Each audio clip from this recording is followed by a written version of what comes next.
ചേട്ടൻ ദേഷ്യം വന്നല്ലേ ഭയങ്കര ദേഷ്യം പിടിച്ചാൽ കിട്ടൂല. ഞാൻ പോവാ. എനിക്ക് ഫുഡ് ആ ചേന ഒഴിഞ്ഞ വെച്ചോണ്ട് അവിടെ എന്ത് സംസാരം ലച്ചു ഇത്? ഇത്തിരി വൃത്തിയുടെ സംസാരം ഇത് എടുത്ത് പഠിച്ച് 10ാം വീട്ടിൽ പഠിച്ചാ ഞങ്ങളൊന്നും സംസാരിക്കാറില്ല.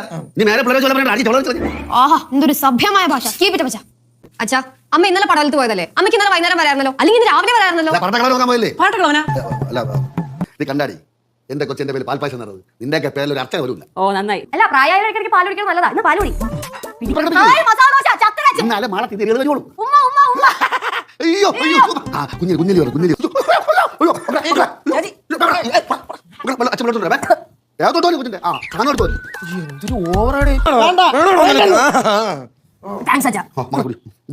ചേച്ചി ഞാൻ ഒരു കാര്യം പറഞ്ഞേക്കാം.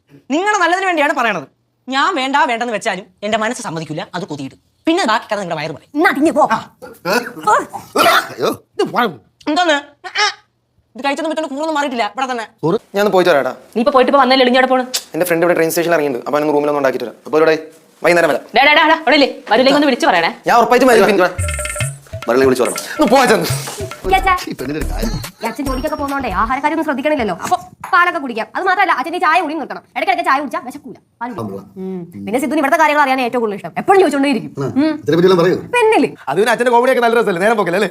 നേരം വെക്കാം. എന്തായാലും സിദ്ധു വരുമ്പോഴേ അച്ഛന് കാര്യമായിട്ട് എന്തെങ്കിലും വിളിച്ചോണ്ട് വരും. അതാ എന്തിനാണ് വാങ്ങിട്ട് പറഞ്ഞല്ലോ പറഞ്ഞു. അത് സർപ്രൈസ്. പക്ഷേ ആ സർപ്രൈസ് എന്തോ ഞാൻ പറയട്ടെ. 2 പ്ലെയറും സ്ക്രൂ ഡ്രൈവറും.